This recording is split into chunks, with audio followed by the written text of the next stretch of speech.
The Phoenix Syndicate had spent years ruling the streets through fear, extortion, and violence, believing that no one would ever dare to stand against them. When they set their sights on a small, underfunded clinic, they expected the same result as always: compliance. Dr. Malcolm Graves seemed like an easy target, just another overworked doctor too focused on saving lives to risk his own. They saw a man in his 40s, quiet, tired, dedicated to his patients, and assumed he would fall in line like the rest. They never considered the possibility that he had once been someone else. They didn't know about the years he had spent in war zones, tending to wounded soldiers under fire, learning to fight and survive in places where hesitation meant death. They had no idea that the man in the white coat had once been a combat medic, that his hands, steady from years of surgery, were just as capable of breaking as they were of healing. So when they stormed into his clinic, demanding supplies and obedience, they thought they were dealing with another helpless civilian. They were wrong.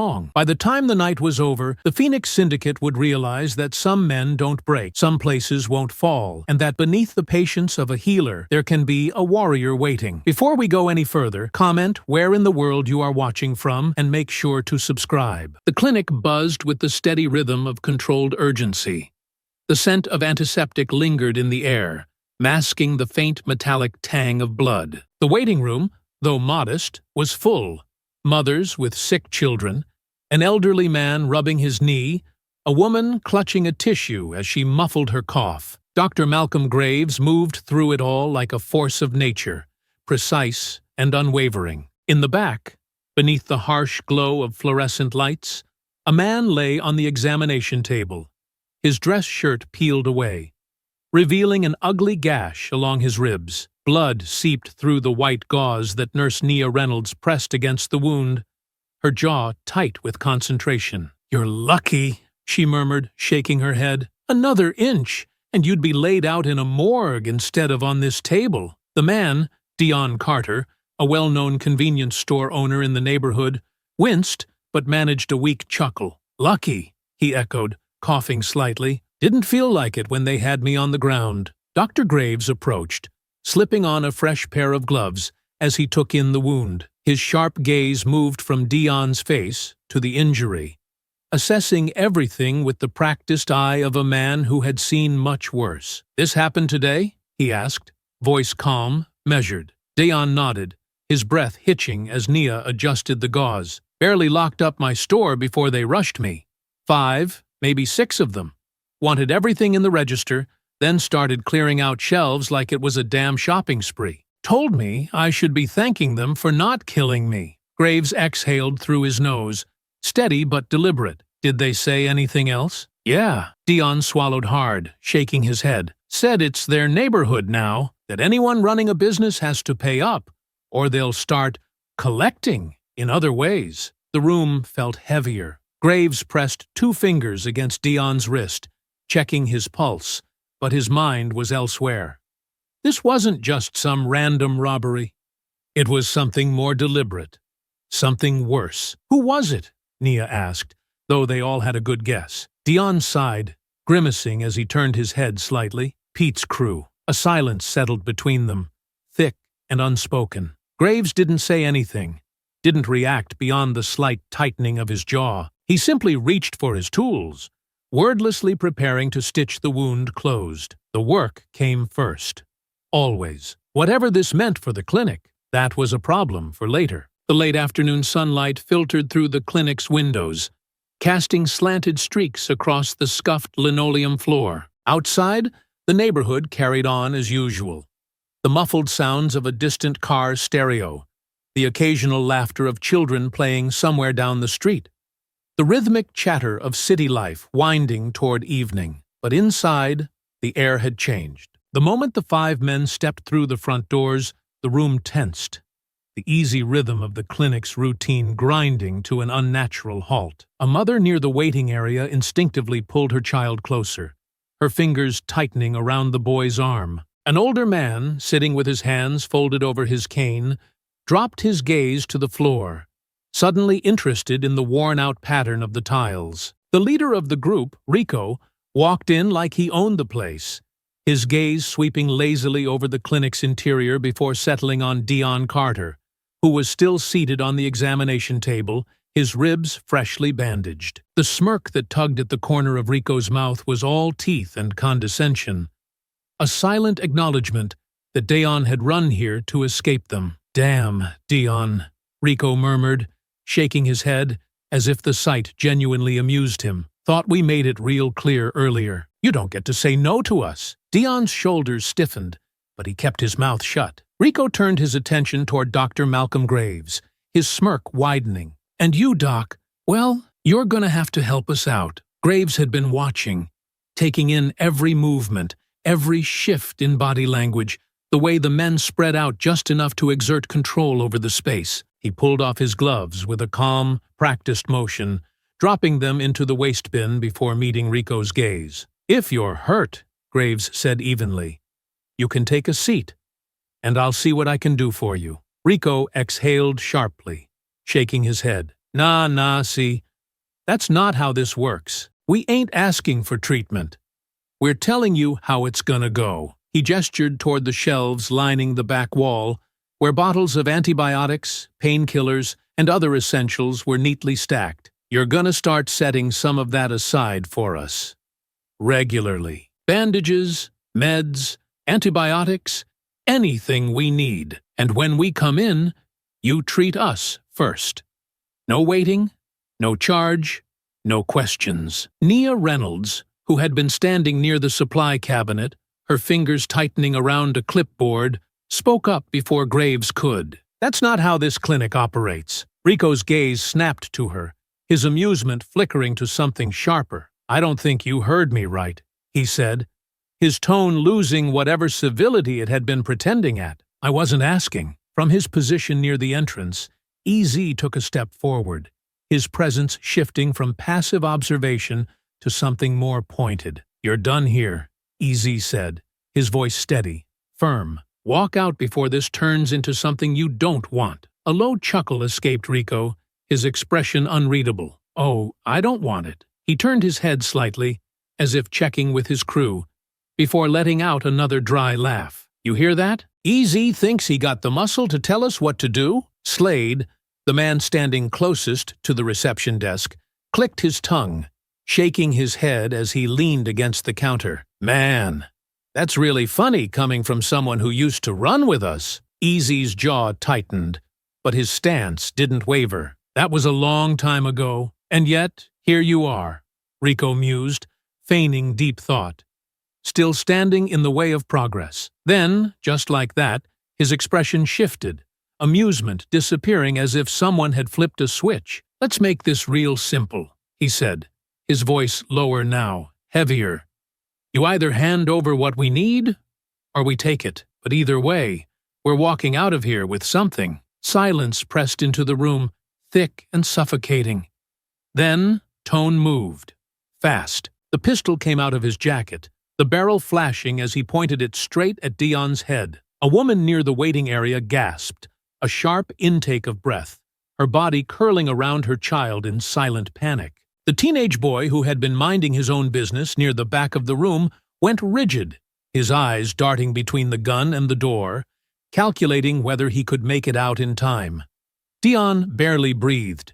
Graves, however, did not react, not immediately. Instead, he tilted his head slightly, his expression unreadable. His hands, steady and controlled, rested casually at his sides, but his eyes were locked onto Tone's grip, the angle of his stance, the way his fingers twitched ever so slightly on the trigger. "Is this your idea of negotiation?" Graves murmured, his tone betraying nothing but calm indifference. "Because I can tell you right now, that's a terrible plan." Rico's smirk twitched, but his patience was wearing thin. "See, Doc," he sighed, feigning disappointment. "I don't think you understand your place here." He gestured lazily toward Tone. "Maybe you need a little reminder." Tone pressed the gun harder against Dion's skull, the threat now very, very real. From across the room, EZ moved first. His motion was subtle, a slow step forward, his hands at his sides, but the shift in energy was immediate. The muscles in his arms coiled, his posture changing from casual defense to something Graves had seen before. Something trained. Rico saw it too. His smirk faded. Graves, watching everything unfold in real time, saw the crack in Rico's composure. A split second of hesitation. That was all he needed. His hand struck Tone's wrist with calculated precision, twisting the gun just enough to throw off his aim. A shot rang out, the bullet sinking into the ceiling, sending patients ducking for cover. The deafening crack of the gunshot reverberated through the clinic, ricocheting off the walls like an explosion in an enclosed space. The sharp tang of burnt gunpowder filled the air, mingling with the sterile scent of antiseptic. Chaos erupted in its wake. The bullet had buried itself into the ceiling, sending small chunks of plaster cascading down like dust. Patients screamed, scrambling for cover, some diving behind chairs, others pressing themselves against the walls in a desperate bid to make themselves unseen. A woman near the reception desk clutched her child tightly to her chest, her eyes squeezed shut, whispering something frantic under her breath. Dr. Malcolm Graves's fingers had already closed around the wrist of the man who had fired, yanking it downward in a swift, decisive motion. Tone barely had time to register what had happened before a brutal elbow struck his face, crushing his nose with a sickening crunch. His body crumpled backward, hands instinctively flying up to his ruined face as blood poured between his fingers, his weapon clattering uselessly to the floor. Before the gun had even settled, EZ was already moving. He launched himself at Slade with the kind of force that came from years of knowing how to break a man without hesitation. His fist collided with Slade's jaw, sending him stumbling backward, crashing into the row of waiting room chairs. The plastic seats groaned under the sudden impact, skidding noisily against the floor. Rico, momentarily stunned by how quickly control of the situation had slipped from his hands, took a sharp step back. His smirk had vanished, his expression darkening as he reached for something inside his jacket. Graves saw it. He was already moving. Closing the distance between them in 3 precise strides, he grabbed Rico's wrist just as the gang leader began to draw a knife, twisting the limb with enough force to send the blade clattering to the ground. For the first time, true surprise flickered across Rico's face. The moment was fleeting. But Graves didn't give him the luxury of regaining his composure. He planted a knee into Rico's ribs, forcing the air from his lungs with a sharp, strangled grunt. The gang leader stumbled backward, his balance momentarily lost. Behind them, Slade recovered faster than expected, shaking off the blow from EZ. He reached into his waistband, pulling out a switchblade with a quick, practiced flick of his wrist. The sharp glint of metal caught the dim overhead lights, but before he could make use of it, EZ struck again. This time, he didn't aim for the face. His knee shot up, driving deep into Slade's stomach, folding him forward with a pained wheeze. The blade slipped from his grip, clattering to the floor with a metallic clang. Graves, still engaged with Rico, didn't let up. He could feel the muscles beneath his grip shifting, Rico struggling to twist free, attempting to turn the tide of the fight. But Graves had spent years in places where losing wasn't an option, where hesitation meant death. He wasn't about to hesitate now. With brutal efficiency, he slammed Rico's head against the reception desk, the sharp impact sending the man sprawling to the ground, his limbs momentarily slack. A choked sound of pain escaped him, but Graves wasn't finished.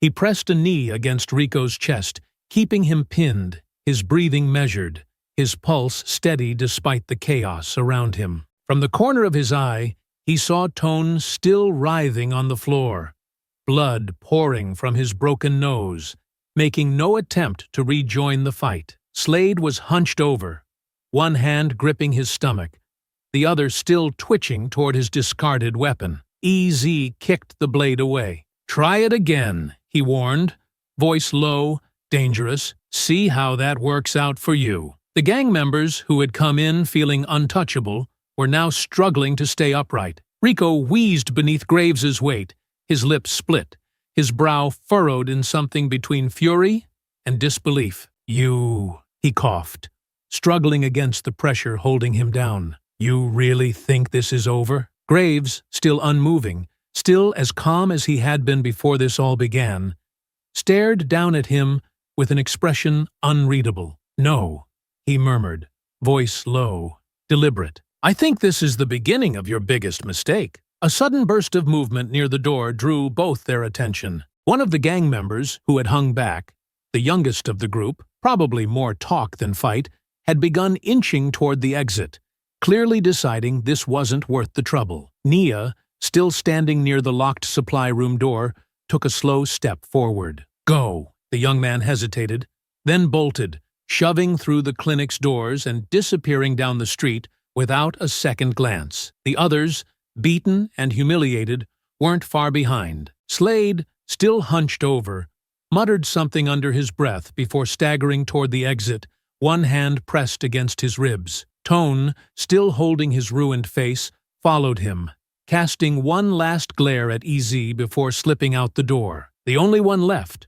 was Rico, still pinned beneath Graves, still struggling to comprehend how the hell things had turned out like this. Graves finally released him, but not before leaning in slightly, his voice barely above a whisper. "Don't come back." Rico glared at him, his expression a twisted mix of anger and something dangerously close to humiliation. Without another word, he pushed himself up, wiping the blood from his mouth with the back of his hand before making his way toward the door. He stopped just short of the threshold, turning slightly, his expression unreadable. "This ain't over," he murmured, his voice carrying a quiet promise. Then, with one final glance at his fallen men, he stepped outside and vanished into the streets. The door swung shut behind him, and for the first time since the fight had started, the clinic was still. The only sound left was the quiet murmur of those who had been hiding, slowly peeling themselves off the floor, their bodies still rigid with the aftershock of what had just happened. Nia exhaled, her fingers trembling slightly as she brushed stray curls from her face. EZ flexed his hands, rolling his shoulders before casting a glance at Graves. Graves simply straightened his coat, exhaled slowly, and muttered the only thing that mattered now. "Lock the doors." The clinic had never been truly quiet, not with the steady hum of the city pressing against its thin walls, the occasional cough of a waiting patient, the rhythmic beep of a heart monitor in the back room, but now the silence was something else entirely. It was heavy, unsettled. Waiting, Dr. Malcolm Graves stood near the reception desk, his pulse no longer racing, but his muscles still wired with the echoes of the fight. The adrenaline had begun to fade, but the tension had not. The clinic had seen blood before, but never like this. Not as a warning, not as a challenge, not as a promise of something worse to come. Nia Reynolds had finally let go of the clipboard she had been gripping like a lifeline, setting it down on the counter with an exhale that sounded like she was trying to let go of the moment itself. Her eyes darted across the room, taking in the overturned chairs, the shattered glass, the drops of blood smeared along the floor where Tony had collapsed after Graves shattered his nose. EZ was still by the door, his stance loose, but not relaxed. Not yet. His knuckles were raw, his shirt slightly wrinkled where Slade had grabbed him during the scuffle, but his focus wasn't on himself. It was on the street outside. He stood with his arms crossed, eyes scanning the darkening sidewalk through the clinic's front windows, watching for shadows that hadn't yet returned. The first sound after the fight came from Dion Carter, who let out a sharp breath, wincing as he pressed a hand to his ribs. "I don't know if I should be relieved or scared," he muttered. Graves didn't look at him, still surveying the damage, still cataloging the injuries that weren't physical, the way the waiting patients were slowly, cautiously moving again. The woman near the corner murmuring reassurances to her son. The teenage boy still gripping the back of his chair like it was the only thing keeping him upright. "You should be both," Nia muttered, rubbing a hand over her face before gesturing toward the mess around them, "because they're not just going to let this go." Before Graves could respond, the distant wail of sirens cut through the thick silence, the flash of red and blue lights bouncing off the clinic windows. EZ exhaled sharply, shaking his head as he glanced at Graves. "Here comes the cleanup crew," he muttered. "Late, as usual." The door swung open, and Detective Luis Herrera stepped inside, his expression lined with irritation and exhaustion. A man who had spent too many years in the trenches of this city, Herrera had the look of someone who had long since abandoned the idea of stopping the tide. Now, he just tried to steer it away from total collapse. His suit was wrinkled, the sleeves slightly rolled up, his tie loosened just enough to show how tired he was of conversations like this. He stopped just past the entrance, his sharp gaze sweeping over the room, his trained eye absorbing every detail: the overturned chairs, the blood, the expressions of the people inside. Herrera sighed, pinching the bridge of his nose before finally speaking. "You want to tell me what the hell happened here?" Graves exhaled slowly, crossing his arms as he leaned slightly against the reception desk. "A disagreement," he said, his voice calm, almost bored. Herrera let out a slow breath, looking down as he adjusted his sleeves. "Rico and his boys got picked up 2 blocks down, pulled over in an alley, looking like they just went 10 rounds in a back alley brawl. You wouldn't happen to know anything about that, would you?" Nia scoffed, crossing her arms. "Maybe you should ask them what happened instead of coming in here like we're the problem." Herrera's gaze flicked to her, then back to Graves. "They're not talking. No complaints filed, no weapons recovered, no statements made. So, officially, I got nothing." Graves exhaled, already knowing where this was going. Herrera lowered his voice slightly, speaking only for him now. "But, unofficially? You just humiliated them. And men like Rico don't let things like that slide." Graves didn't flinch. He knew this already. "They're going to come back," Herrera continued, his tone unreadable. "And when they do, it won't be for supplies. It'll be to burn this place to the ground. You should shut this place down for a while." Graves looked at him then, something colder settling behind his eyes. "You know I'm not doing that." Herrera exhaled sharply, shaking his head. "Then you'd better be ready, because next time they won't just be looking to make a statement. They'll be looking for payback." A heavy silence settled between them. Then, without another word, Herrera turned and walked out, the police lights flickering one last time before the squad car pulled away, disappearing into the city like it had never been there. The clinic remained still, the tension lingering long after the detective was gone. Nia shook her head, pacing slightly before finally stopping, looking at Graves like he was the one who had started this mess. "We have patience, Malcolm," she said, her voice quieter now, but no less firm. "They come here because they don't have anywhere else to go. But if this place turns into a battleground, if you turn it into one, we won't be helping them anymore. We'll be putting them in the crossfire." She wasn't wrong. She also wasn't saying anything Graves didn't already know. EZ, still standing near the door, exhaled through his nose, shaking his head. "They're not going to stop, Doc. You know that, right?" Graves finally moved, rolling his shoulders slightly, his body finally acknowledging the strain of what had just happened. He ran a hand down the front of his coat, smoothing the fabric, then looked at both of them, his expression unreadable. "No," he admitted. "They're not." For a long moment, no one said anything. Then, finally, Nia turned back toward the supply cabinet, murmuring under her breath as she gathered supplies. EZ sighed and glanced back outside, watching the streets as the first traces of twilight settled over the city. Graves stood in the center of it all, already thinking about what was coming next. The last of the squad cars had rolled away nearly an hour ago, the echo of police radio chatter fading into the deepening night. The clinic was far from settled. Though the waiting room had been cleared, and the remaining patients had either gone home or been discharged, the tension had not left with them. Dr. Malcolm Graves stood near the shattered front window, surveying the damage under the dim glow of the emergency lights. Shards of broken glass littered the floor, catching faint reflections from the street lamps outside, while a few overturned chairs still lay where they had been knocked during the scuffle. The weight of the evening pressed into his bones, but he didn't let himself acknowledge it. Not yet. Nia had finally slowed, no longer moving with the frenetic urgency she had carried during the aftermath. Instead, she leaned against the supply cabinet, arms folded, fingers digging into her sleeves as she stared at the wreckage with an expression that teetered somewhere between frustration and exhaustion. EZ stood near the door, posture rigid, scanning the street through narrowed eyes. He hadn't spoken in the last 10 minutes, but Graves could feel the energy coming off him in waves.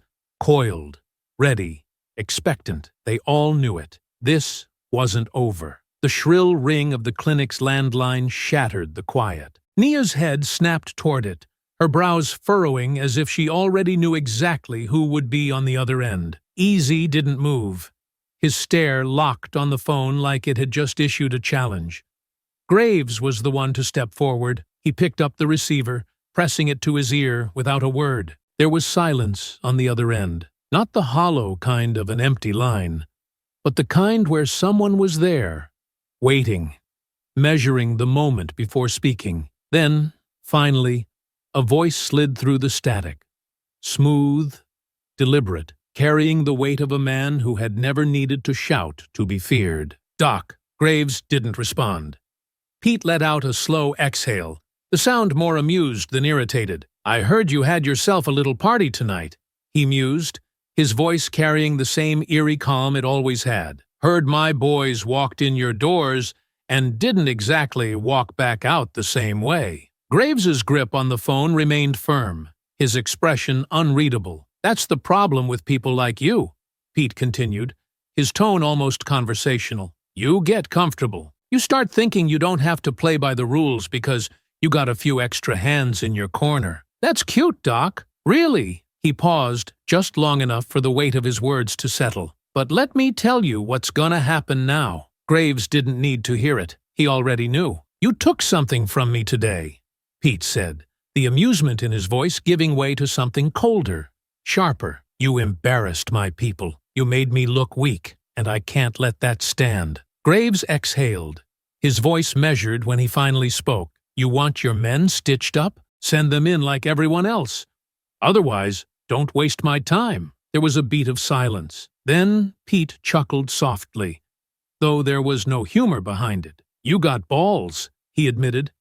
"But you don't got enough." The line went dead. Graves lowered the receiver, but the weight of the conversation settled into his spine like iron.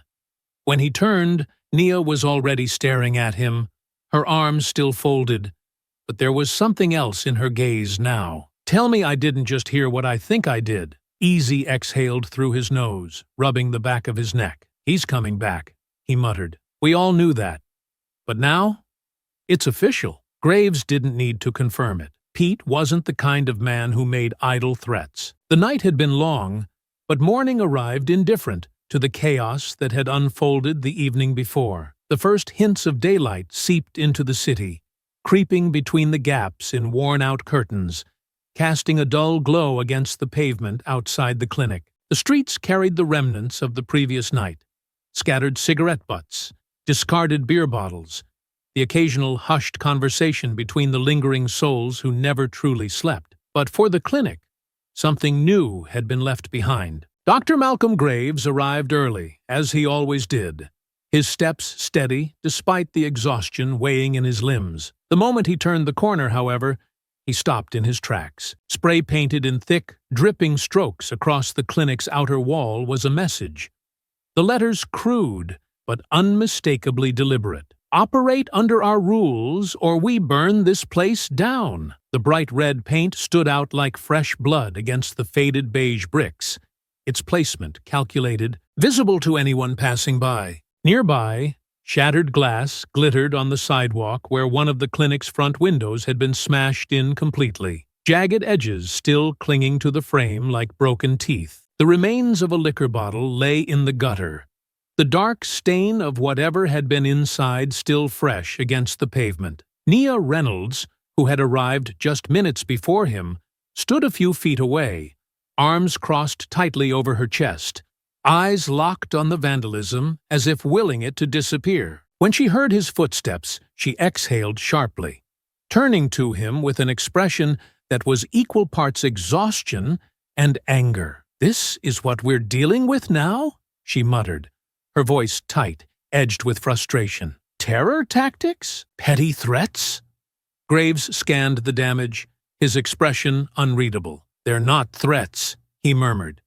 "They're promises." She let out a bitter laugh, shaking her head. "And what? We're supposed to just pretend this isn't happening? Go about our day like everything's fine?" Graves turned to her then, his gaze steady, grounding. "No one's pretending," he said, voice measured. "But we're not stopping either." Easy pulled up a few minutes later, stepping out of his car and taking in the scene with a slow, deliberate scan. His jaw tensed, his fingers flexing once before settling into loose fists at his sides. Without a word, he walked toward the clinic entrance and inspected the damage, crouching near the broken window. "They did this late," he muttered, running a hand over the remaining glass. "Smart. No witnesses. No cameras catching them in the act." Nia exhaled, rubbing a hand over her face. "So, what now? We just clean up and wait for round two?" Graves looked back at the graffiti, the warning etched into the walls of the place he had built, the place people depended on. The gang wanted him to react. They wanted fear.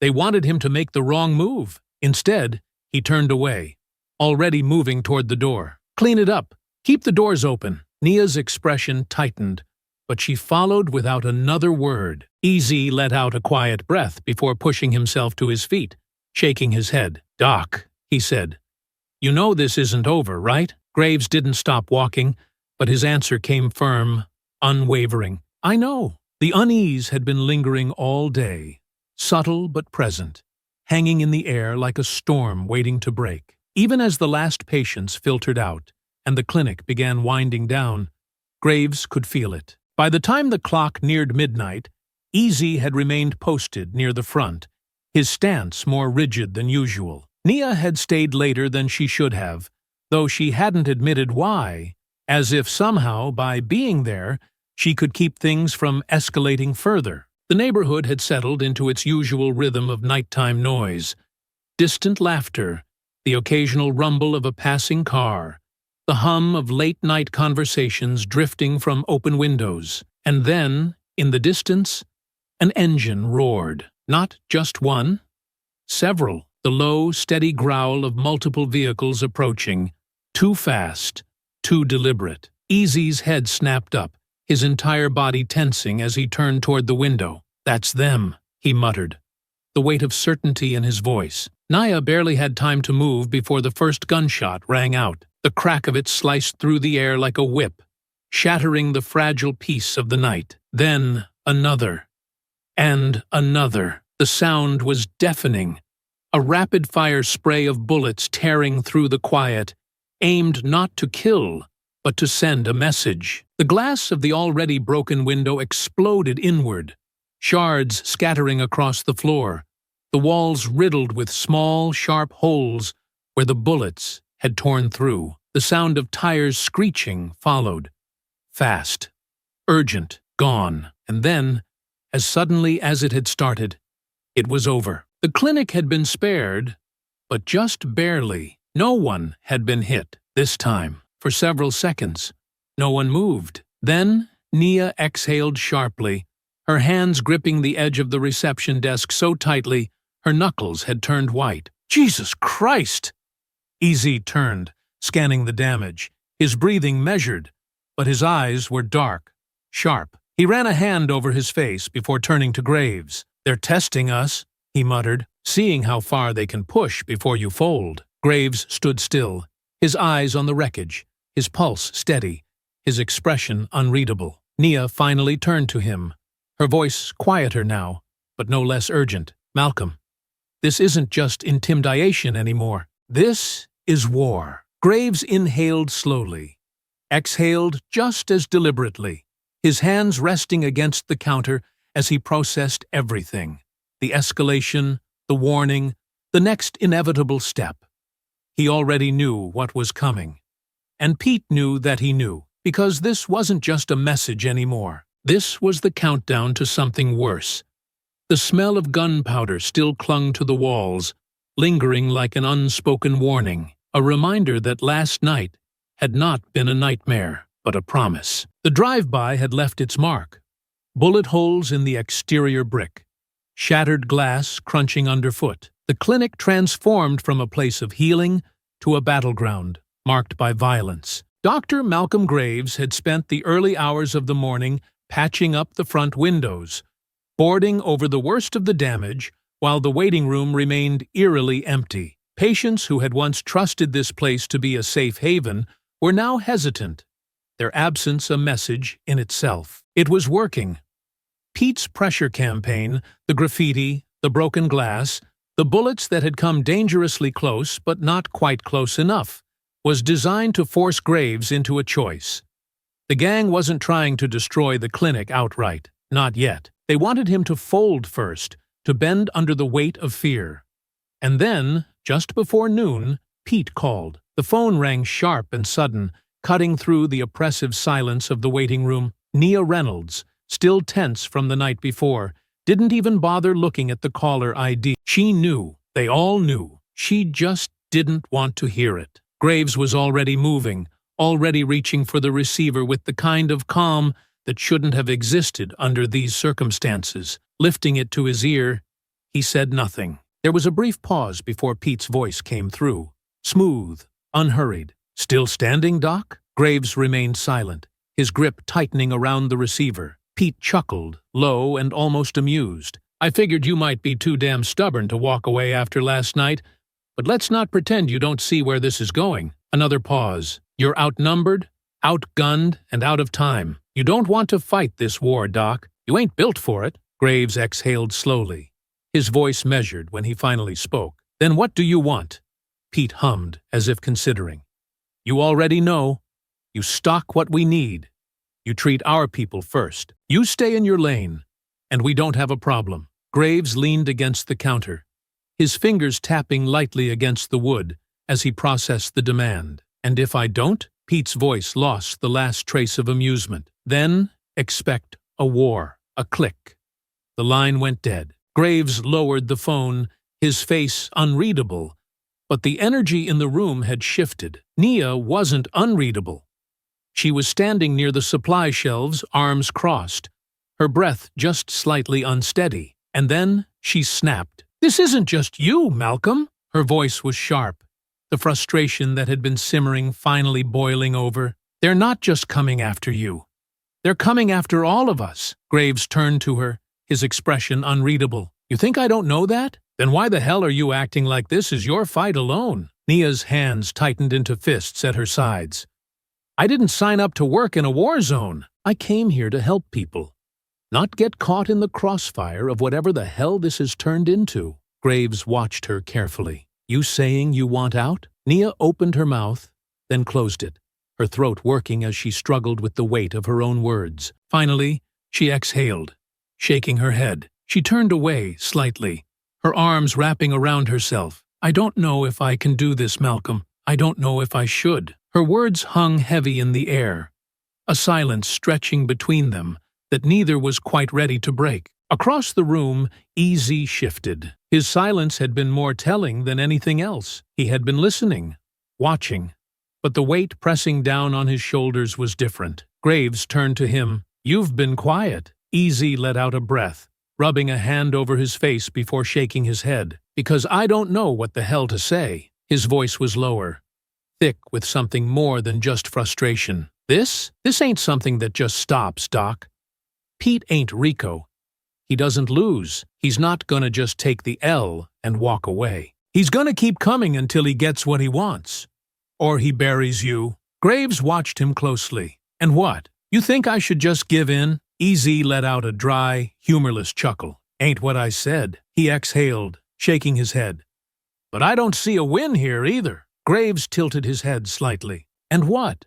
Are you thinking about going back?" Easy stiffened, his posture tightening like a wire being pulled too tight. "I didn't say that, but you're thinking about it." A beat of silence. Easy exhaled sharply, looking away, jaw clenched. "I left that life for a reason, Doc." His voice was quieter now, heavier. "But I know how this game is played. And if you think you can beat Pete on your own, you're lying to yourself." Graves studied him for a moment before speaking. "You're not that person anymore." EZ scoffed. "Yeah? Tell that to the people who still see me as nothing but a street soldier." Another silence settled, heavy and suffocating. Nia turned back, her voice quieter now, but just as sharp. "We need to do something, Malcolm, because I don't think we can take another hit." Graves inhaled slowly, exhaled just as deliberately. He had spent his entire life saving people. In the field, on the streets, in this very clinic. But now he was the one being forced into a choice that wasn't really a choice at all. Pete had drawn his line in the sand. The question was whether Graves was willing to cross it. The weight of the decision pressed into the walls of the clinic, stretching into every corner, suffocating in its quiet inevitability. Surrender or fight. There was no middle ground. And Dr. Malcolm Graves had never been the kind of man to surrender. The air inside the clinic was thick with tension, unspoken but tangible, lingering like the aftermath of a storm. Nia Reynolds had stopped arguing, but the silence between them carried more than words ever could. She had made her stance clear. She didn't want to be caught in a war zone. And easy? He hadn't outright said it, but Graves could see the conflict in his eyes. None of that changed what needed to be done. Graves stood behind the reception desk, arms braced against the counter, as he scanned the clinic with the eyes of a man no longer looking at a place of healing, but a battlefield. Every entry point, every blind spot, every potential vulnerability. He mapped it all in his head with the precision of someone who had learned these calculations under fire. They were coming. He had to be ready. Step 1. Securing the clinic. The first order of business was fortifying the doors and windows. The plywood hastily put up after the drive-by wasn't enough.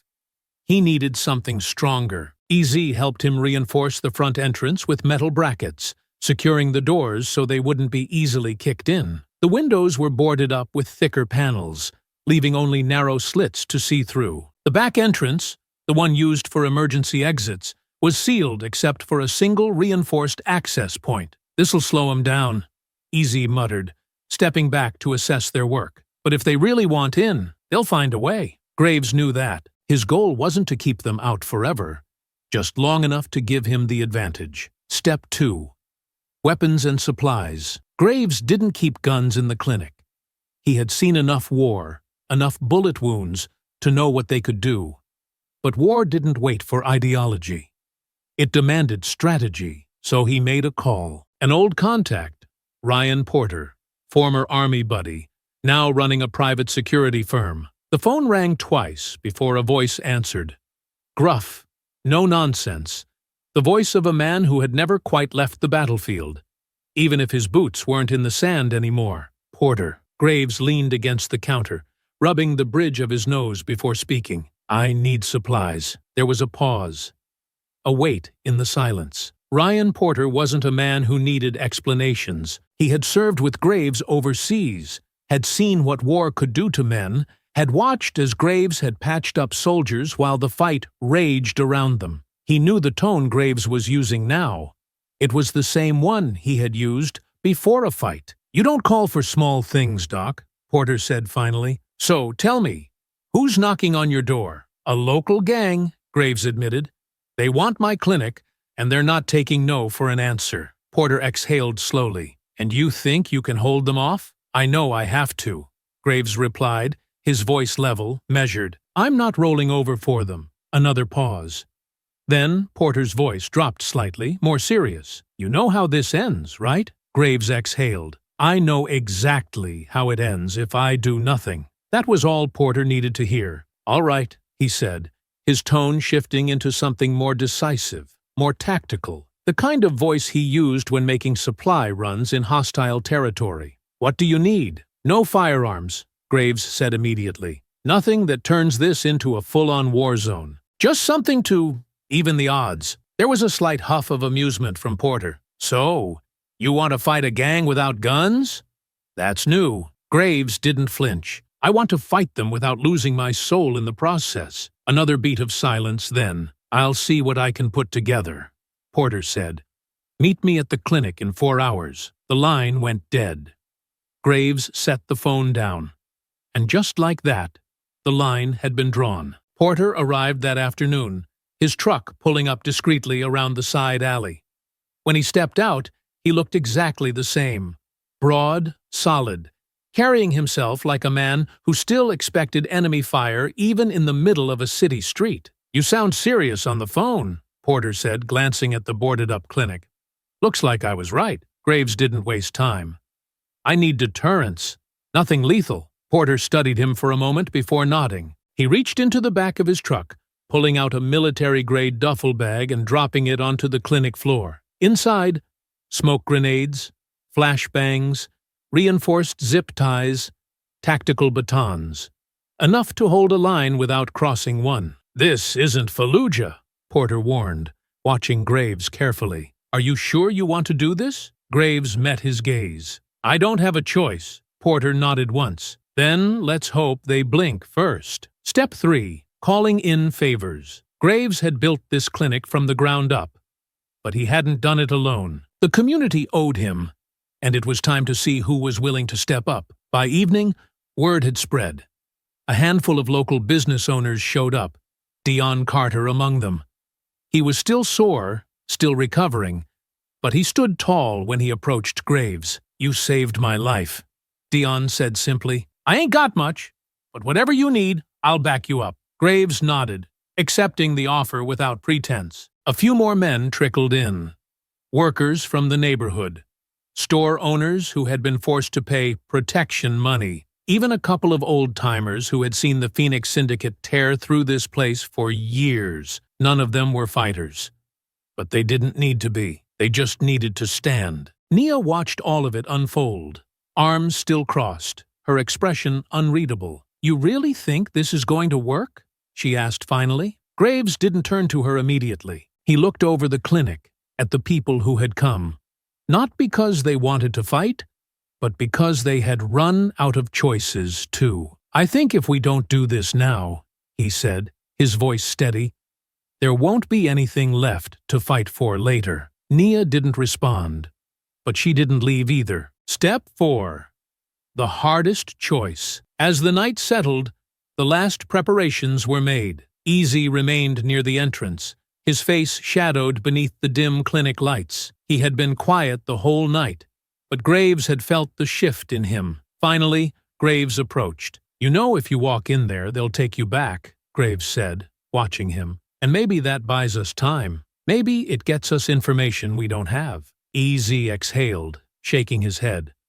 "Or maybe it gets me killed." Graves nodded slowly. That was the risk. A long silence stretched between them before Easy finally spoke again. "But if I don't go, I don't know if we will make it through this." Graves didn't like it, but war didn't wait for comfort. "Then, do what you have to do," Graves said. "Just don't forget which side you're on when it's over." Easy looked at him then, something solid settling behind his eyes. He nodded once. "I won't." Graves didn't know if that was a promise or a warning. Either way, the next move belonged to Pete, and Graves would be waiting. The clinic had become something different overnight. Not just a place of healing, but a fortress, a place waiting for the inevitable storm.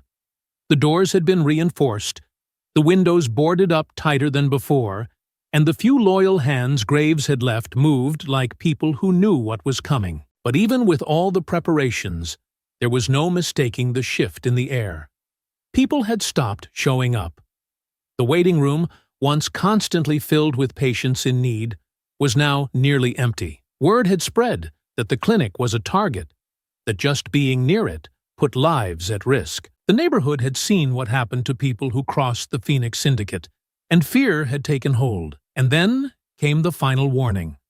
The smell of smoke came first. Graves had been in the supply room when he heard the shouting from outside, the unmistakable panic in the voices that told him something was wrong.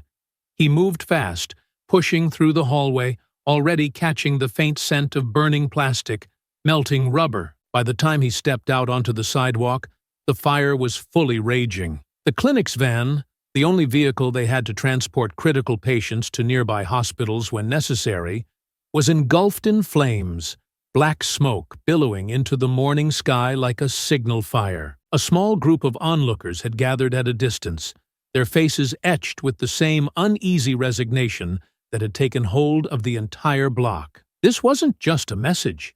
It was a public display, a final warning meant for everyone to see. Easy stood near the curb, fists clenched, his jaw tight as he watched the flames consume the vehicle. Nia was a few steps behind him, her arms folded tightly across her chest, her expression unreadable, but her body tense with barely contained frustration. Graves didn't stop moving. He stepped toward the burning van, taking in the damage, measuring the intention behind it. They could have hit the clinic itself. They could have torched the building, forced his hand completely. Instead, they had burned something that could be replaced, but not easily. They weren't trying to destroy him yet. They wanted to make sure he understood exactly what was coming next. "They're watching," Easy muttered, not looking away from the flames. Graves followed his gaze, scanning the surrounding buildings. There were eyes in the windows, watching from the shadows, waiting to see if this was the moment he would break. Nia exhaled sharply, her voice tight. "So what? We just pretend like this didn't happen?" Graves didn't answer immediately. Instead, he took a slow step forward, reaching into his pocket. He pulled out his phone and called the fire department. Then, without a word, he turned and walked back inside. No reaction, no fear, no acknowledgement of defeat, because that was the one thing Pete needed to see, the one thing he couldn't stand, and that was exactly why Graves did it. The fire had barely finished smoldering before the second move came. The message had been delivered.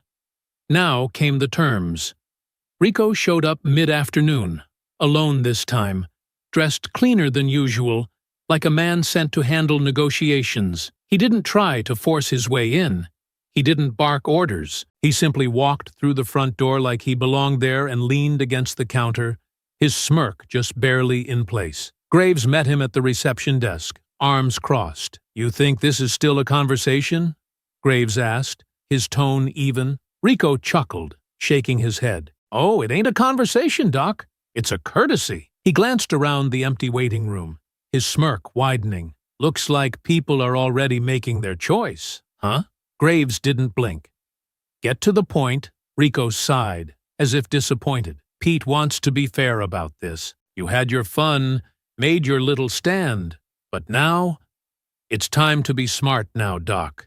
If you want to keep this place open, it's gonna be under our protection. You need to follow our terms.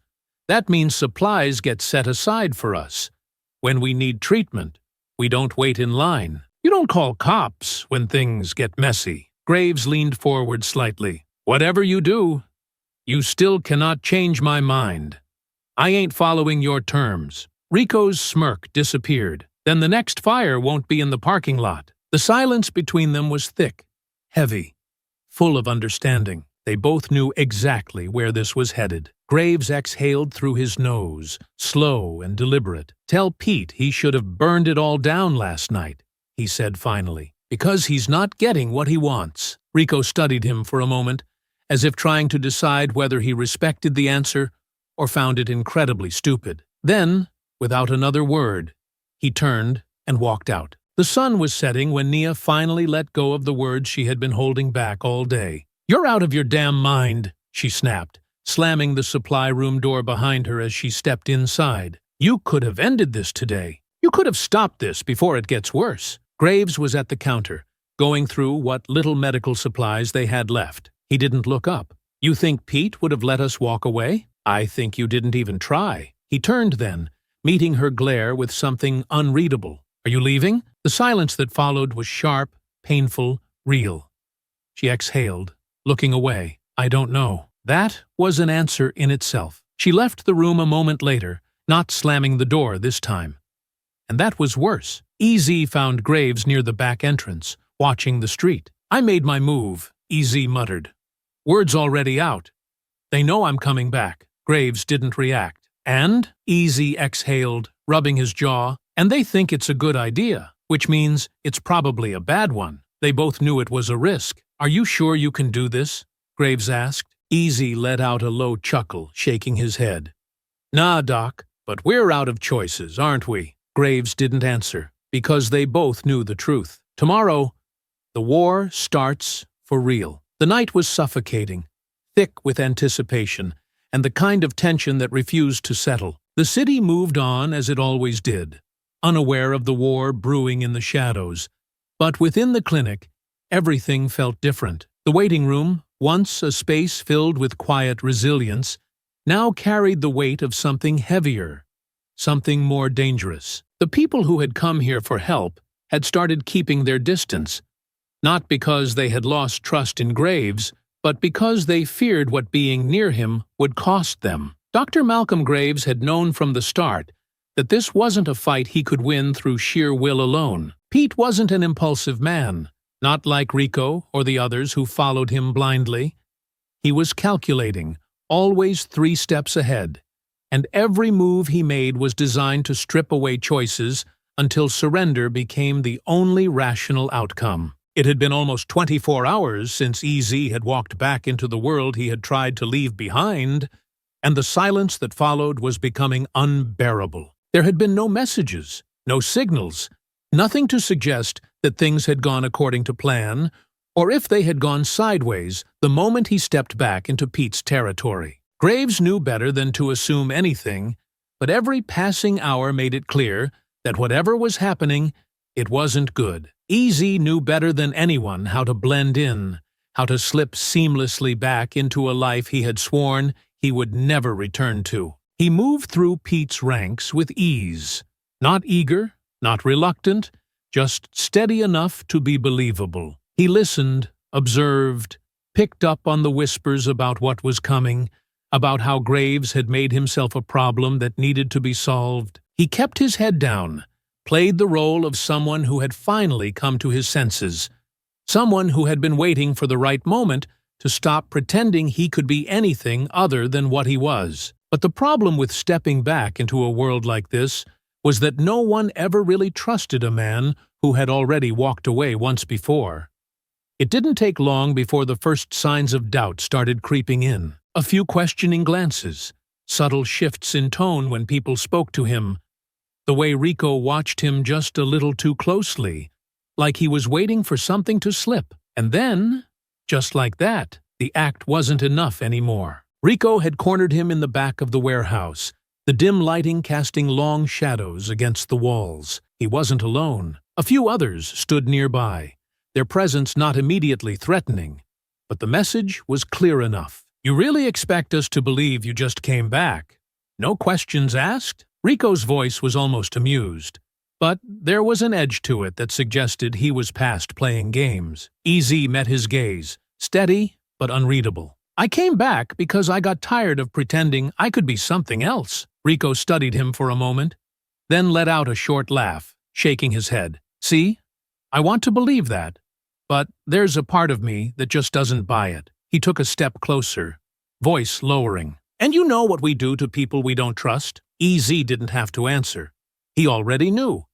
And that was when the first punch landed. The first sign that things had taken a turn for the worse came in the form of Nia storming into the clinic, her phone clutched so tightly in her hand that her knuckles had turned white. The anger radiating off of her was only barely masking the undercurrent of fear beneath it. You need to see this, she said, voice sharp, clipped, struggling to hold back the frustration threatening to spill over. She shoved the phone toward Graves, who took it without a word. The video started playing. The footage was shaky, the lighting dim, but the image was unmistakable. EZ'd, tied to a chair, his face bruised, blood at the corner of his mouth, his left eye swollen shut. He wasn't speaking, wasn't struggling, just sitting there with an expression that carried something far worse than fear. Acceptance. Off camera? A voice spoke, smooth and measured. Pete, this is what happens when you send a rat into my house. The camera shifted slightly, revealing Rico standing beside EZ, a knife in one hand, the tip pressed lightly against his throat. Pete's voice came again, deliberate and slow. You wanted a war, Doc? This is what war looks like. A pause, just long enough for the weight of his words to settle. Let's see if you're willing to pay the price. And then, just like that, the screen went black. Nia's breathing was uneven. Her arms folded so tightly across her chest, it looked painful. So what's the plan? Graves didn't answer immediately.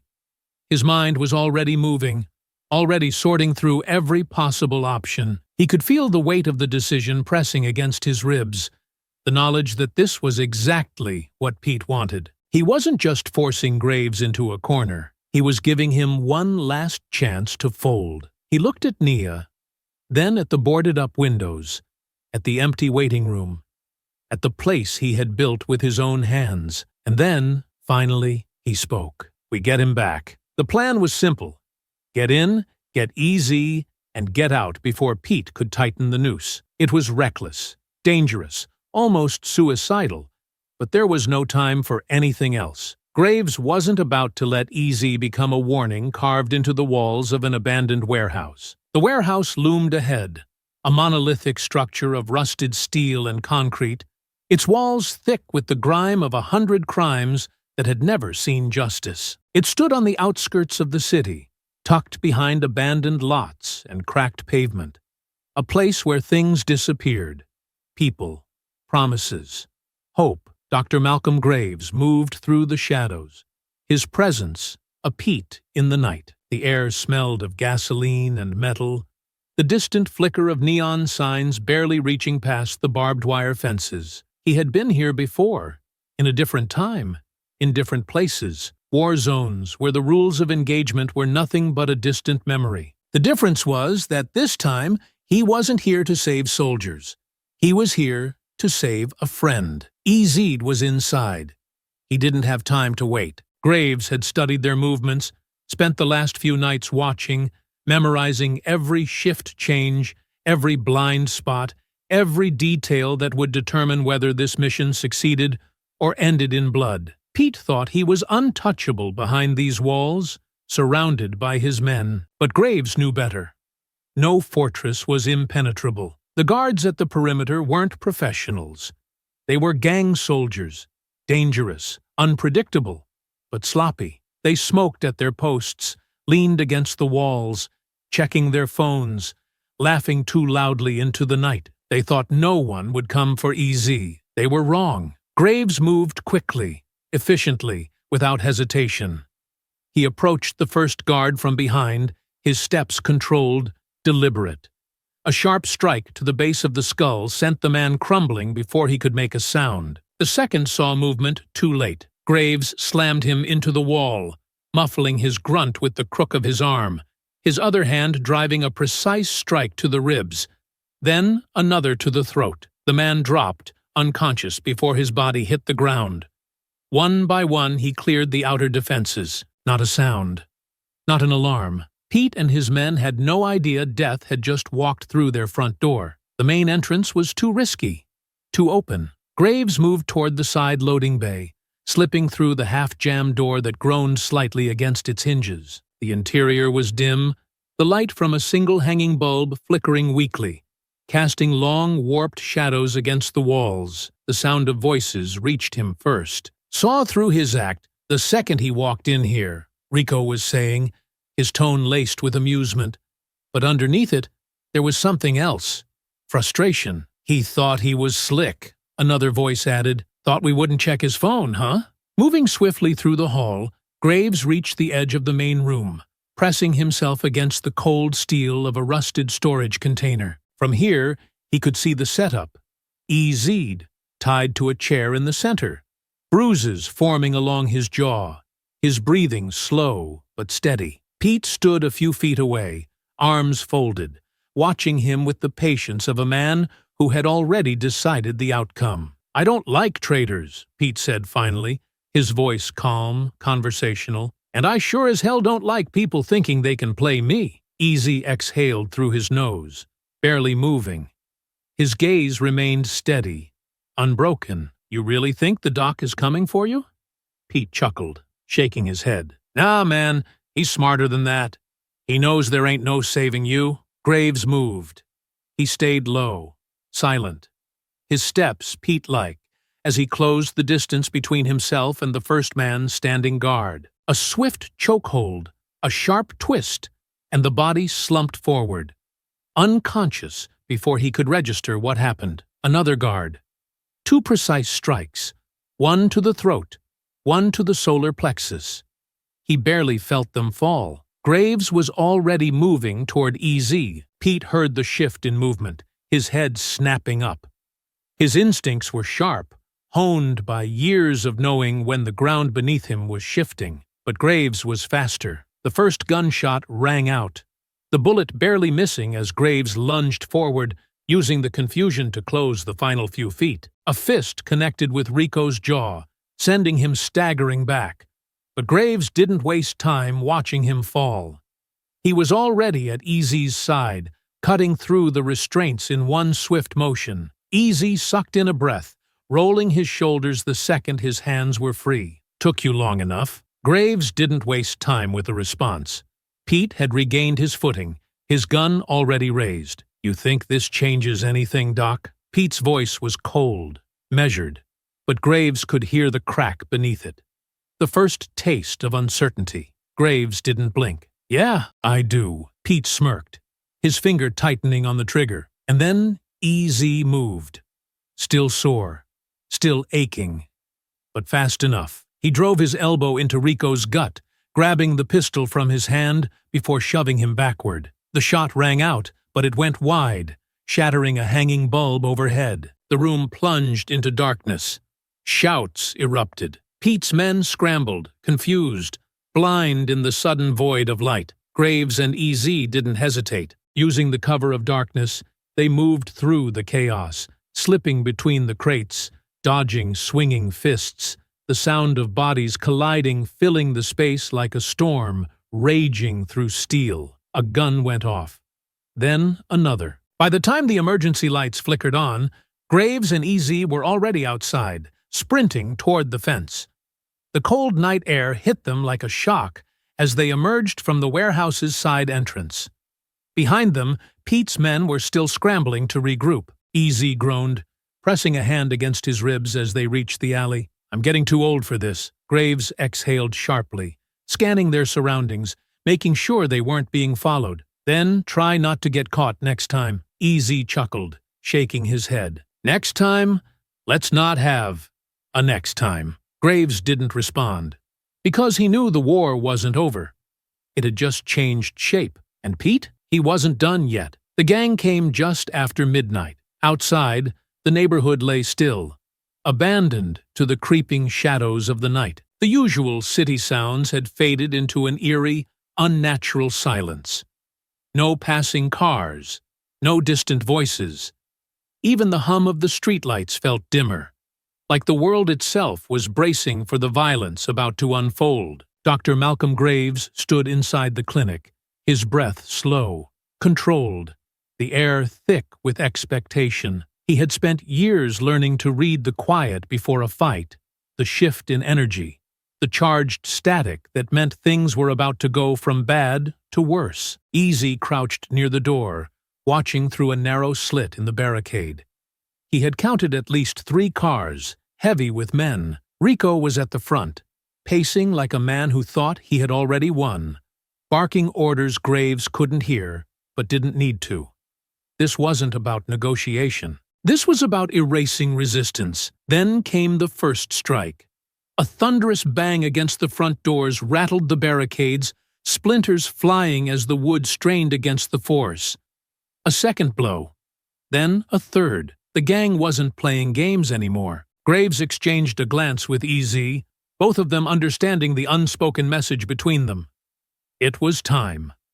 The doors exploded inward, and Rico led the charge, his men pouring in behind him with the raw aggression of men who believed they couldn't lose. They had numbers, weapons, and the momentum of a victory they had already declared in their minds. What they didn't have was control. The first smoke grenade went off as soon as they stepped inside. A burst of thick, gray fog swallowed the entrance, coiling around them like a living thing, turning their vision to nothing but shifting shadows and silhouettes. Confusion set in instantly. Shouts filled the room. "What the? Spread out!" But Graves was already moving. The first man through the smoke came in wild, a flash of silver catching the dim light. A knife. Graves sidestepped the initial lunge, catching the attacker's wrist and twisting sharply, forcing the blade loose before he drove his knee into the man's gut. He followed up with a swift, calculated elbow to the back of the head, sending him crumpling to the floor. Another came through the haze, swinging blindly. Graves ducked the sloppy punch, pivoted, and sent a devastating strike to the ribs, then another to the jaw. The man hit the floor before he even realized what had happened. Easy was holding his ground near the entrance, fighting with brutal efficiency. A man lunged at him, but Easy was quicker, catching him in a chokehold and using his own momentum to slam him headfirst into the side of the reception desk. The sickening crack of impact sent another body to the floor. Rico's men had stormed in expecting surrender. Instead, they found war. The smoke had begun to thin, but the damage had already been done. The gang had lost their advantage. Their initial charge had been broken, their momentum shattered against a wall of calculated resistance. But they weren't done yet. Gunfire erupted.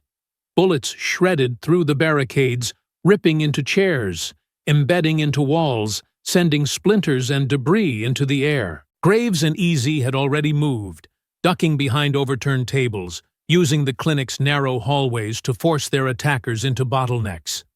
One of the gang members rushed toward the back door, trying to flank them. Graves saw the movement in his peripheral vision, adjusted instantly. He slipped through the smoke, emerging just as the man reached for the handle. Before he could react, Graves drove his fist into his throat, cutting off the startled gasp, then followed with a sharp kick to the knee, dropping him instantly. Another came at him from the side. Graves twisted, using the attacker's momentum against him, slamming him into a supply cabinet before delivering a precise, devastating strike to the solar plexus. The man wheezed, collapsing, hands clutching his stomach.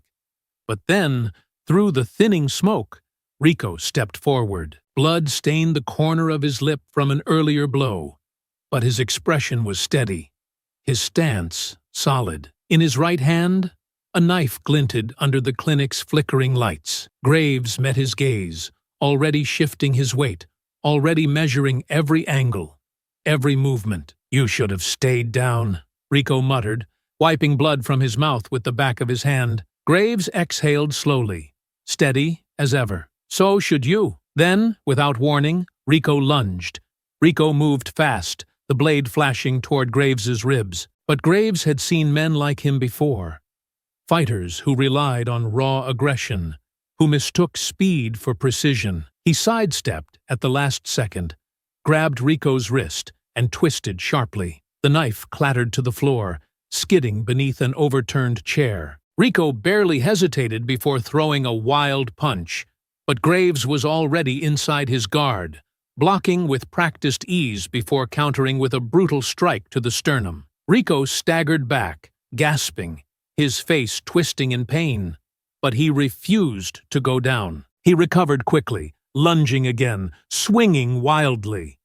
Graves absorbed the first hit, a glancing blow to the ribs, before retaliating. A palm strike to the jaw sent Rico stumbling, but he caught himself, rage flashing in his eyes as he came back harder. The two men moved like opposing forces colliding at full speed. Every strike was answered with a counter. Every opening was met with a counterattack. It was raw, fast, brutal. No hesitation, no wasted movement. Rico threw a hook, but Graves blocked, pivoting into a sharp elbow strike to the temple. Rico recoiled, shaking his head, but refused to fall. He retaliated with a knee, barely missing Graves's ribs before swinging again. Graves absorbed the impact, used Rico's momentum against him, and drove him backward into the counter. Rico grunted in pain, but still refused to drop. His breathing was ragged, his body screaming for him to stop, but his pride wouldn't let him. "You think this is enough?" he panted. "You think you win?" Graves didn't respond. Instead, he ended it. A brutal, final strike. A precise elbow to the temple, the impact sending Rico sprawling to the ground, unmoving. As Rico lay there, unconscious, Graves exhaled slowly, turning toward the front door, because he knew who was waiting next. And Pete wasn't going to fight fair. The air in the clinic was thick with smoke and sweat, the scent of blood sharp and lingering. The wreckage of the battle was everywhere: overturned chairs, bullet-ridden walls, bodies sprawled across the floor, groaning or unconscious. Dr. Malcolm Graves stood near the reception desk, breathing steady despite the exhaustion settling deep in his bones. He had fought through everything. Wave after wave of men, the stench of gunpowder clinging to the air, the raw violence Pete's men had brought with them. But now, the real fight was about to begin. Behind him, Rico lay sprawled across the ground, knocked out cold, his body limp against the broken counter. The clinic was almost silent now, save for the distant sirens wailing in the night. Too distant. Too slow. They wouldn't get here in time to stop what was coming next. And then, the front doors swung open. Pete walked inside.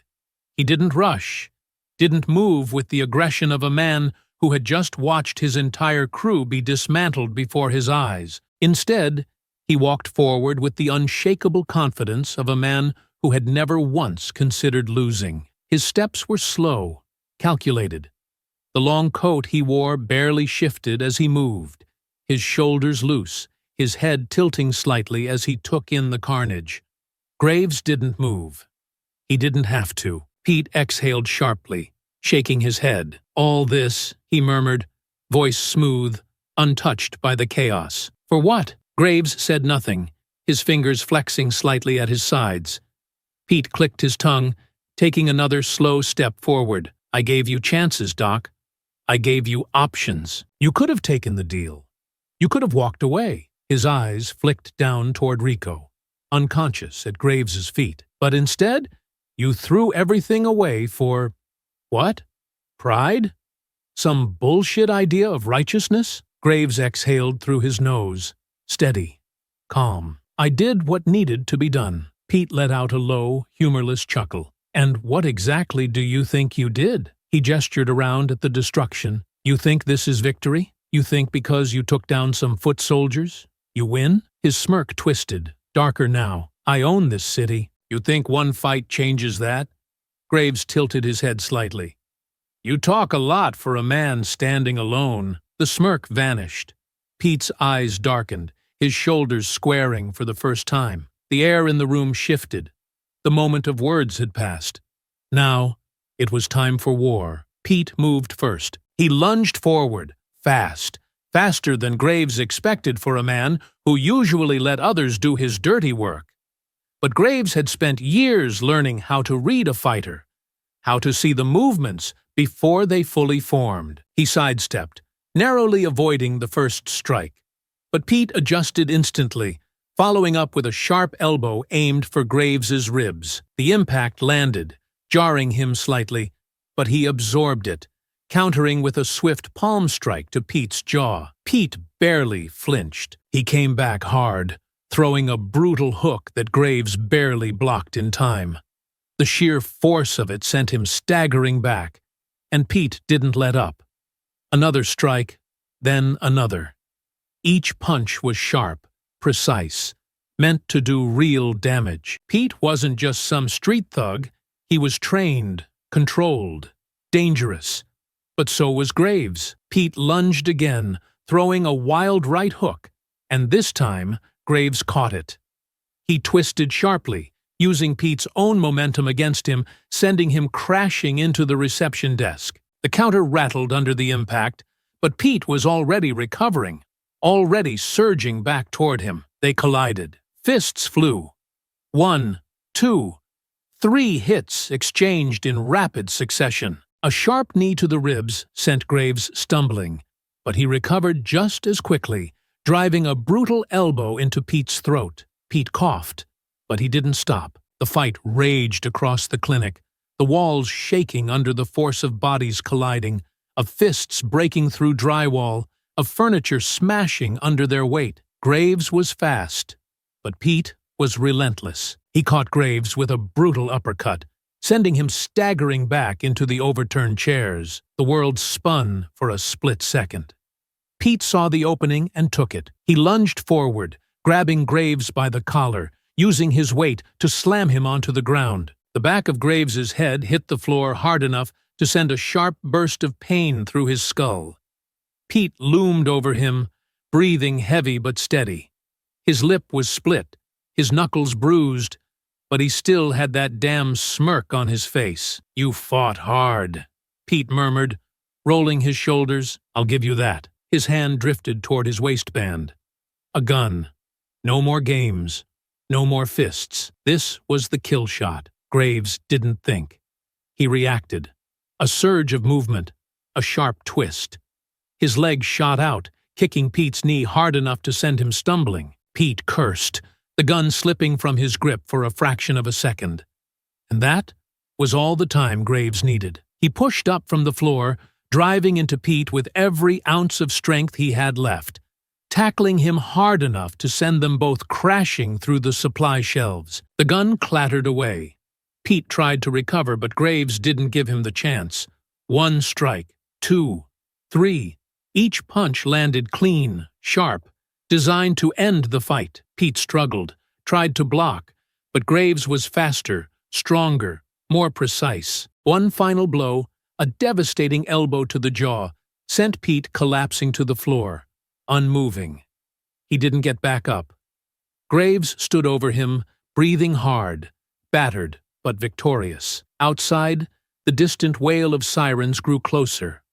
For the first time, Pete had no words, only silence. And, for the first time, he had lost. The sirens grew louder, closing in on the clinic with the weight of inevitability. Blue and red lights slashed through the broken windows, flashing against the wreckage of the fight. The stench of sweat, smoke, and blood still lingered in the air, settling deep into the bones of the clinic like a scar that would never fully fade. Dr. Malcolm Graves stood over Pete's unconscious body, his breathing slow, controlled, but weighted by exhaustion. His knuckles were raw, bruised from the fight, his ribs aching from where Pete had landed his hardest hits. The adrenaline that had carried him through the battle was fading now, leaving behind only the cold reality of what had just happened. Behind him, Easy groaned, pushing himself up from where he had collapsed against the counter, his face bloodied but victorious. The last remnants of the gang lay scattered across the clinic floor, some moaning, others unconscious, their reign over this neighborhood crumbling into nothing but a failed memory. And then the police stormed in. The first officer through the door had his weapon drawn, eyes wide as he took in the destruction. The others followed quickly, their voices sharp, demanding control of a situation that had already been decided. "Hands where we can see them." Graves didn't move. He simply exhaled, rolling his shoulders, already feeling the bruises forming beneath his skin. The fight was over. Now came the cleanup. Two officers moved toward Pete first, rolling him onto his stomach, snapping cuffs onto his wrists. He barely stirred, his breath still ragged, his body limp from the beating he had taken. "You got him good," Easy muttered under his breath, wiping a line of blood from his brow. Graves didn't respond.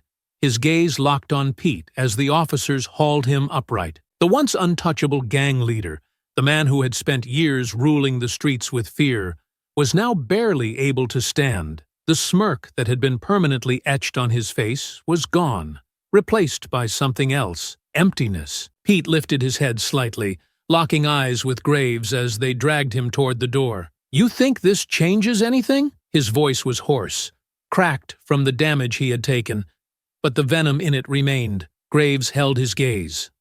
Unmoved, unshaken. "You already lost," he said simply. Pete let out a slow, humorless chuckle, shaking his head slightly as the officers forced him forward. "We'll see." The officers shoved him outside, and just like that, Pete was gone. As the last of the gang members were dragged out, the officers turned their attention to Graves and Ezid. The lead detective, Luis Herrera, stepped forward, his expression tight as he surveyed the damage. "Jesus Christ," he muttered, rubbing a hand over his face. "You want to tell me what the hell happened here?" Graves let out a slow breath, leaning against the counter. They came for a fight. We gave them one. Herrera let out a sharp, humorless laugh. Yeah, I can see that. He gestured to the wreckage, to the bodies being loaded into squad cars, to the bullet holes still embedded in the walls. You realize I should be arresting you, right? Graves met his gaze evenly. There was no fear in his expression. You won't. Herrera scoffed.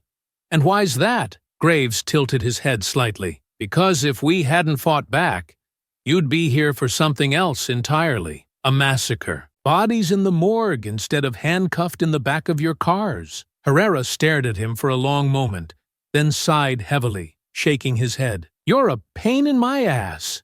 You know that? Graves smirked faintly. You're not the first to say it. Herrera exhaled sharply, then turned to one of the officers. Get statements. Make it clean. He shot Graves one last look. You got lucky tonight, Doc. Try not to push that luck any further. With that, he stepped away, barking orders to his team. The weight that had been pressing against Graves's chest finally eased, just slightly. They had survived, for now. As the officers finished clearing the scene, Nia finally stepped forward, her arms folded tightly across her chest. She had been standing near the back the entire time, watching, waiting. You should be dead, she muttered, her voice sharp, but there was something else beneath it. Relief. Graves rolled his shoulders slightly. Should be. Ain't. She let out a short, exasperated breath before shaking her head. You're impossible. Easy chuckled beside him, still holding his ribs. That's what makes him fun. Nia shot him a glare before looking back at Graves. So what now? Graves exhaled slowly, scanning the wreckage of the clinic. The damage was extensive. Walls riddled with bullet holes, furniture broken beyond repair, medical supplies scattered and destroyed. The place he had built, the place meant to heal people, had become a battlefield, but it was still standing. We rebuild, he said simply. Nia studied him, her gaze unreadable, then nodded slowly. You really think people are going to come back after this? Graves met her eyes. They will. They don't have anywhere else to go. She let out a slow sigh, rubbing her temples. Guess that means I'm staying then. A flicker of something lighter passed through Graves's chest. A win, a small one, but a win nonetheless. EZ smirked. Yeah, you'd miss us too much. Nia rolled her eyes, but didn't deny it. The three of them stood there for a long moment, taking in the aftermath, the wreckage, the weight of what they had survived. The war was over, but the fight was never really done.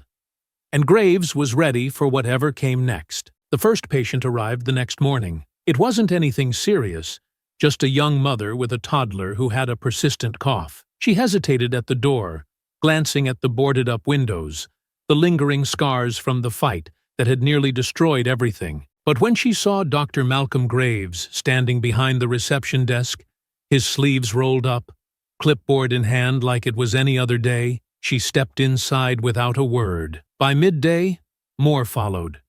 An elderly man who had run out of blood pressure medication, a teenager with a deep gash in his arm from a bike accident, a father bringing in his daughter with a fever that wouldn't break. They trickled in one by one, no longer avoiding the clinic, no longer treating it like a place where danger lurked. They had seen the destruction. They had heard the gunfire, the sirens, the chaos that had threatened to swallow this place whole. But they had also seen Graves fight.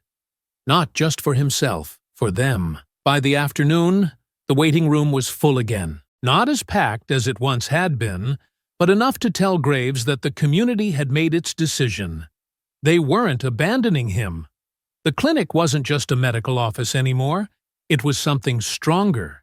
It had survived the war, and so had they. Graves moved through the rooms, treating patients as if the last week hadn't turned his life upside down, as if he hadn't spent the past few nights fighting like a soldier instead of healing like a doctor. His ribs ached, his knuckles throbbed, and every step reminded him of the injuries he had taken in that final fight with Pete. But he never once stopped moving.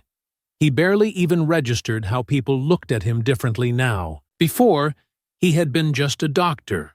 A good one, a trusted one, but still just a doctor. Now, he was something else. A protector. A man who had refused to let fear dictate what happened to his people. They didn't just come to him for medicine anymore. They came because they knew he wouldn't let anything happen to them. As the sun began to set, Graves finally took a breath. Stepping outside for the first time all day, the sky was streaked with orange and violet, the city settling into the golden haze of dusk. He leaned against the clinic's doorway, watching the street that had almost been his grave. It was quieter now, safer. Nia stepped out beside him, arms crossed, a tired smirk playing at the edges of her lips. "Busy day," she muttered. Graves exhaled, rolling his shoulders slightly. "Yeah." She was quiet for a moment, then glanced sideways at him. "You ever think about what happens next?" Graves arched a brow. "You mean after this?" She nodded, looking out at the street. "We just took down one of the biggest threats in the city. That kind of thing doesn't just disappear overnight. There's always going to be something else. Another gang, another fight." Graves exhaled, rubbing a hand over his face. "I know." Nia hesitated before speaking again. "You ever think about leaving?" Graves didn't answer immediately. He had thought about it before, late at night, in those rare, quiet moments when exhaustion pressed in too hard, when the weight of responsibility felt like too much. He could leave, start over somewhere else, a new clinic, a fresh beginning, far away from the blood and the violence. But then he thought about the people inside, the people who had come back, who had chosen to trust him, the mother with her sick child, the old man who needed his medication, the teenager with the busted arm. If he left, who would take care of them? Graves shook his head. "This is home." Later that night, when the clinic had finally emptied out, Graves sat at his desk, the dim glow of his lamp casting long shadows across the room. A folder lay open in front of him, filled with old medical reports, financial records, the history of the clinic, of every battle fought to keep it standing. At the bottom of the stack, beneath all the paperwork, was a photo.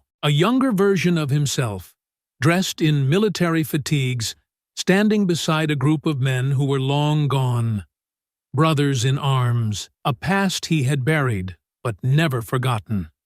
He traced a finger along the edge of the photo, his mind drifting back to the battlefield. The screams, the gunfire, the endless cycle of trying to keep people alive in places where death was the only certainty. He had left that world behind, or at least, he had tried. The war had followed him home, but here, he wasn't fighting for governments, for policies, for missions written by men in offices thousands of miles away. Here, he was fighting for something real, something worth protecting. He closed the folder, leaning back in his chair. Outside, the city moved on. Inside, the clinic remained standing, stronger than before. I hope you enjoyed that story. Please share it with your friends, and subscribe so that you do not miss out on the next one. In the meantime, I have handpicked 2 stories for you that I think you will enjoy. Have a great day.